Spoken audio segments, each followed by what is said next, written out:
నమస్కారం. హక్కులేని బంధం, నిజాయితీ లేని ప్రేమ, స్వార్థంతో కూడిన స్నేహం, నమ్మకం లేని జీవితం ఎక్కువ కాలం నిలబడవు.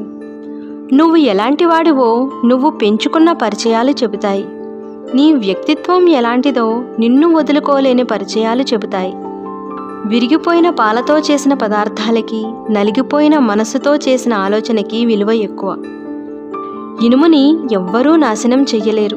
దానికి పట్టిన తుప్పే దానిని నాశనం చేస్తుంది. అలాగే మనిషిని నాశనం చేసేది కూడా అతనిలోని చెడు ఆలోచనలే.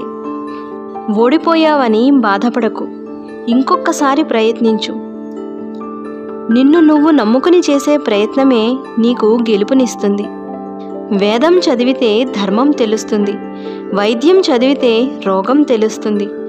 గణితం చదివితే లెక్క తెలుస్తుంది. లోకం చదివితే బతకడం తెలుస్తుంది. కోపం మనసులో కాదు, మాటలో మాత్రమే ఉండాలి. ప్రేమ మాటలో మాత్రమే కాదు, మనసులో కూడా ఉండాలి.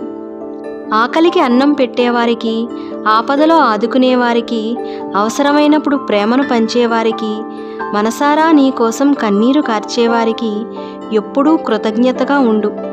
అది నీకు 1000 జన్మల పుణ్యాన్ని ఇస్తుంది. నీది అనుకుంటే ఎప్పటికీ వదలకు. పట్టుదలతో ప్రేమతో సాధించు. వద్దు అనుకుంటే ఒక్క క్షణం కూడా ఉండకు. చిరునవ్వుతో నొప్పించకుండా తప్పించుకో. అది వస్తువైనా, స్నేహమైనా, బంధమైనా, లక్ష్యమైనా సరే. ఎవరు ఏ కర్మను చేసుకుంటారో వారు ఆ కర్మఫలాన్నే అనుభవిస్తారు. నీ తప్పు లేకుండా నిన్ను ఎవరైనా బాధ పెడితే నీకు ప్రతీకారం తీర్చుకోవడం చేతకాకపోయినా వారికి కాలం తప్పకుండా శిక్ష విధిస్తుంది. గెలిచిన వారి పరిచయం కోసం ఎగపడతారు చాలామంది.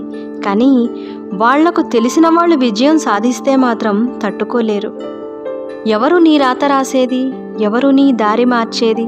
కలలు నీవి, కష్టం నీది, ఆశలు నీవి, ఆశయాలు నీవి. తలచేది నువ్వు, తలపడేది నువ్వు. నీ ప్రయత్నంలోనే నీ విజయం ఉంటుంది. అదే నీ జీవితాన్ని తీర్చిదిద్దుతుంది. కాలానికి, కర్మకు జ్ఞాపక శక్తి ఎక్కువ. ఎంతకాలం తర్వాత అయినా సరే మనిషి చేసిన మంచి చెడులకు అవి ఫలితం ఇవ్వకుండా వదిలిపెట్టవు. మానసిక శాంతి లేని జీవితం వృధా. కోపం బుద్ధిని మందగిస్తుంది, జీవితాన్ని నాశనం చేస్తుంది. కష్టం ఎలా బతకాలో నేర్పిస్తుంది, నష్టం ఎవరిని నమ్మాలో నేర్పిస్తుంది. సక్సెస్ అనేది ఊరికే రాదు. కన్నీళ్లు పెట్టుకోవాలి, కష్టాలు ఎదుర్కోవాలి, బాధలు తట్టుకోవాలి, మనసుకి గాయాలు కావాలి, మాటలకు గుండె ముక్కలవ్వాలి, బంధాలను కోల్పోవాలి, ఎదురు దెబ్బలు తినాలి, సహనంతో మెలగాలి, గుణపాఠాలు నేర్చుకోవాలి, తప్పులు దిద్దుకోవాలి. ప్రతి క్షణం నీతో నువ్వు యుద్ధం చెయ్యాలి. అప్పుడే విజయం నిన్ను వరిస్తుంది. మొదటి అడుగు ఎప్పుడూ కఠినంగానే ఉంటుంది. పట్టు విడవని విక్రమార్కుడిలా ముందుకు సాగితేనే విజయం నీ సొంతమవుతుంది. విజేత వెనుక ఉండేది అదృష్టమూ కాదు, మంత్రదండం అంతకంటే కాదు. చక్కని ప్రణాళిక, కఠినమైన శ్రమ, అంకిత భావం. ఇదే ఎప్పటికైనా ఎవరినైనా విజేతగా నిలబెడతాయి. జీవితంలో పాటించకూడని 5 సూత్రాలు.